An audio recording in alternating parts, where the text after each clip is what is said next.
جامعہ جامعہ اے میرے جامعہ، اے میرے جامعہ جامعہ۔ جامعہ اسلامیہ تعلیم الدین ڈابھیل اپنے معیار تعلیم کی وجہ سے عالم اسلام میں ایک منفرد شناخت قائم کیے ہوئے ہے۔ 16 ایکڑ قطع اراضی پر قائم اس جامعہ میں فی الوقت 850 منتخب طلبہ ایک خاص تعلیمی نظام کے تحت زیور تعلیم سے آراستہ ہو رہے ہیں۔ جامعہ کی تاریخی درسگاہیں، مختلف علوم پر 40,000 کتابوں اور نادر مخطوطات سے مزین اس کی لائبریری، ہزاروں مصلیوں کا روحانی مرکز، اس کی عالی شان مسجد،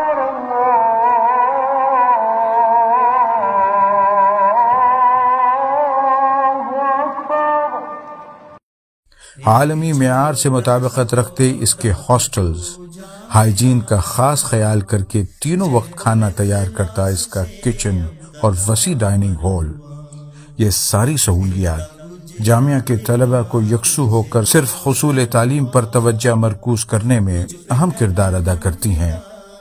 لیکن یہ 120 سال قدیم ادارہ یوں ہی نہیں اس مقام تک پہنچا، بلکہ اس کے بنیاد گزاروں نے اسے اس مرتبے تک پہنچانے میں اپنی زندگیاں صرف کر دیں۔ سن ہجری 1326 یعنی سن 1908 عیسوی کی بات ہے۔ معروف عالم دین مولانا احمد حسن بھام سملکی رحمۃ اللہ علیہ نے اس مکتب کو جو آپ نے اپنے مکان میں شروع کیا تھا، طلبہ کی بڑھتی تعداد کی وجہ سے سملک کی مسجد میں منتقل کیا اور اس کا نام مدرسہ تعلیم الدین رکھا۔ 2 برسوں میں ہی جب مسجد کی جگہ بھی ناکافی ثابت ہونے لگی تو سملک سے متصل ڈابھیل کی عیدگاہ کے سامنے یعنی موجودہ جگہ معروف مجاہد آزادی مولانا محمد علی جوہر کی خصوصی دلچسپی سے حاصل کی، جو اس وقت برطانیہ سے پڑھائی مکمل کرنے کے بعد ہندوستان لوٹنے پر کچھ برسوں کے لیے بڑودہ اسٹیٹ کے نوساری شہر میں بطور نائب صوبے دار تعینات تھے۔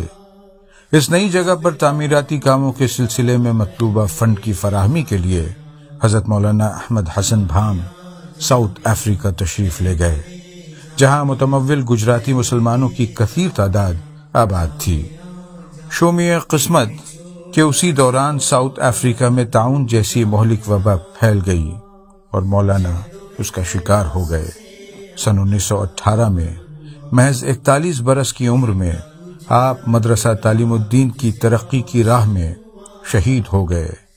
آپ کے بعد مدرسے کو سنبھالنے کے لیے نظر انتخاب اسی سرزمین کی علمی شخصیت مولانا احمد بزرگ سملکی رحمۃ اللہ علیہ پر پڑی، جو ان دنوں مفتی اعظم رنگون کے عہدہ جلیلہ پر فائز تھے۔ مولانا احمد بزرگ سملکی مولانا احمد حسن بھام کے ہم نام ہی نہیں، ہم سبق بھی تھے، اس لیے آپ نے اس ذمہ داری کو بخوشی قبول کر لیا۔ آپ کے آنے کے بعد مدرسہ تعلیم الدین میں تعمیر و ترقی کے ایک نئے دور کا آغاز ہوا۔ مدرسہ اپنے طور پر جاری ہی تھا کہ دارالعلوم دیوبند میں انتظامی امور پر کچھ اختلافات کی وجہ سے امام العصر حضرت مولانا سید انور شاہ کشمیری رحمۃ اللہ علیہ اور دیگر جید علماء نے دارالعلوم دیوبند سے علیحدگی کا فیصلہ کیا۔ بزرگوں کے اس اختلاف نے مدرسہ تعلیم الدین کے مقدر کو چمکا دیا، اس لیے کہ شاہ صاحب نے اپنے رفقا اور دارالعلوم دیوبند کے 200 طلبہ کے ہمراہ مدرسہ تعلیم الدین ڈابھیل سے وابستہ ہونے کا فیصلہ کیا۔ اس قافلہ انوری کے ڈابھیل پہنچتے ہی مدرسہ تعلیم الدین جامعہ اسلامیہ تعلیم الدین بن گیا۔ ایک طرف جہاں اس قافلہ انوری کی قیادت مولانا سید محمد انور شاہ کشمیری فرما رہے تھے، وہیں مفسر قرآن حضرت علامہ شبیر احمد عثمانی، حضرت مولانا سید سراج احمد رشیدی، حضرت مولانا مفتی عتیق الرحمن عثمانی، حضرت مولانا سید بدر عالم میرچی، حضرت مولانا سید محمد ادریس سکھروڈوی، حضرت مولانا محمد حفظ الرحمن سیوہاروی، حضرت مولانا محمد یحییٰ تھانوی، حضرت مولانا سعید احمد اکبر آبادی، حضرت مولانا مفتی عزیز الرحمن عثمانی اور حضرت مولانا سید احمد رضا بجنوری رحمۃ اللہ علیہم اجمعین جیسی عبقری شخصیات بھی اس میں شامل تھیں۔ پہلے یہ قافلہ سملک میں مولانا احمد بزرگ سملکی کے مکان پر اور سملک کے دیگر مکانوں میں خیمہ زن ہوا، لیکن بعد میں ان کے لیے جامعہ کے احاطے میں خوبصورت مکانات تعمیر کروائے گئے۔ اہل سملک نے ان علماء اعظام کے استقبال میں اپنے گھروں کے ساتھ دلوں کے دروازے بھی کھول دیے۔ ان کی اس قدر توقیر کی کہ شاہ صاحب کو کہنا پڑا کہ جیسی محبت اور مہمان نوازی سملک والوں نے کی ویسی اور کہیں نہیں ملی۔ ان اصحاب فضل و کمال کے آنے سے جامعہ کے در و دیوار سے علم کی کرنیں پھوٹنے لگی۔ اسے بجا طور پر رشک بغداد یا دارالعلوم دیوبند ثانی کہا جانے لگا۔ علماء کرام کی اس کہکشاں نے جہاں جامعہ اسلامیہ تعلیم الدین ڈابھیل میں تدریسی سطح پر علمی خدمات پیش کی، وہیں قلم کے میدان میں بھی زبردست علمی سرمایہ تخلیق کیا۔ مجلس علمی کی شکل میں جامعہ کے احاطے میں ایک تصنیفی ادارہ قائم کیا گیا، جسے بعد میں اس عمارت میں منتقل کر دیا گیا جو ان علماء کی پہلی قیام گاہ تھی۔ شاہ صاحب کی بیشتر اہم کتابیں یہیں سے شائع ہوئی۔ فیض الباری شرح بخاری، العرف الشاذی، فصل الخطاب فی مسألۃ ام الکتاب، التصریف بما تواتر فی نزول المسیح جیسی کتابیں یہیں سے شائع ہوئی۔ شاہ ولی اللہ محدث دہلوی رحمہ اللہ کی شرح آفاق کتاب ازالۃ الخفا عن الخلافۃ الخلفاء کا عربی ترجمہ یہیں ہوا۔ مجلس علمی کے اخراجات کی جملہ ذمہ داریاں مولانا محمد میاں سملکی اور ان کے بعد ان کے اہل خانہ نے اٹھائی۔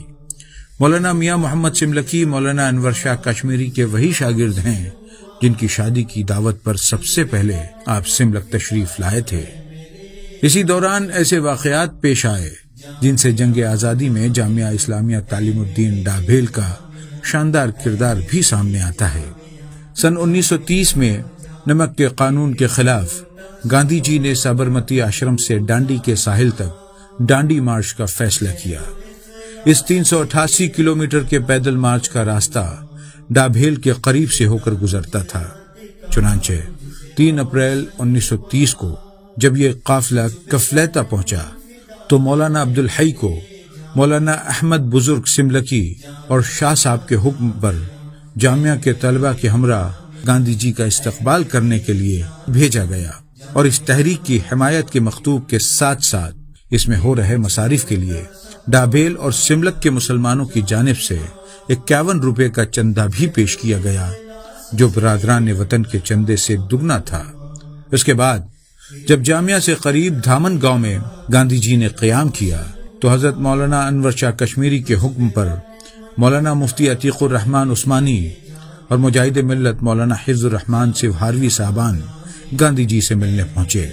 گاندھی جی نے اس وفد کا خیر مقدم کیا اور دوران گفتگو ان سے پوچھا کہ میں نے سنا ہے کہ پیغمبر اسلام صلی اللہ علیہ وسلم نے فرمایا ہے کہ پانی، نمک اور گھاس پر ٹیکس لگانا منع ہے، تو جواب میں انہوں نے تصدیق کی، جس پر گاندھی جی نے ان سے درخواست کی کیا یہ بات تحریری شکل میں مل سکتی ہے؟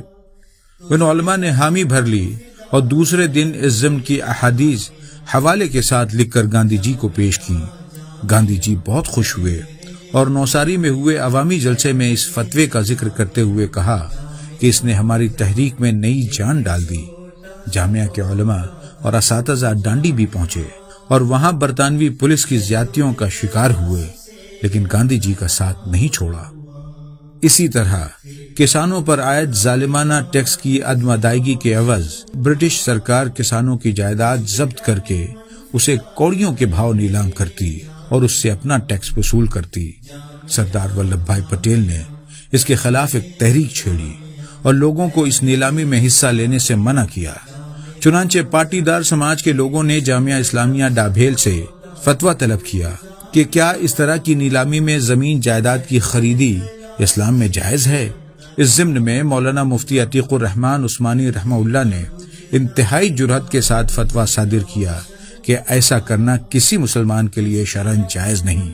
یہی نہیں بلکہ اس کے اخیر میں آپ نے لکھا کہ تمام باغیرت مسلمانوں کا فریضہ ہے کہ اس قسم کی نیلامی میں شریک ہونے، بولی لگانے اور خریداری سے بالکل الگ رہیں اور اپنی ایمانی قوت سے ثابت کر دیں کہ مذہب اسلام کی پاکیزہ تعلیمات کسی حال میں اس بے غیرتی کی اجازت نہیں دیتی۔ اسی اثنا میں مولانا اسماعیل نانا نے اس فتوے کا گجراتی زبان میں ترجمہ کر کے اس کی ہزاروں کاپیاں تقسیم کروا دیں۔ اس سے فرنگی حکومت چراغ پا ہو گئی اور جس پریس سے یہ چھپا تھا اسے ضبط کر لیا۔ اس کام میں ملوث پائے گئے افراد کو جیل بھیج دیا۔ آج جامعہ اسلامیہ تعلیم الدین ڈابھیل اپنے اسی زرعی دور کے آغاز کو 100 سال مکمل ہونے پر ایک عظیم الشان جشن کا اہتمام کر رہا ہے، ایک ایسا یادگاری جلسہ جو نسل نو کے سامنے اس انوری قافلے کی ہمہ جہت خدمات کو وضاحت کے ساتھ پیش کر سکے تاکہ وہ اس انوری دور کی تابانی سے اپنے مستقبل کی راہیں منور کر سکیں۔ جزاک اللہ خیرا کثیرا۔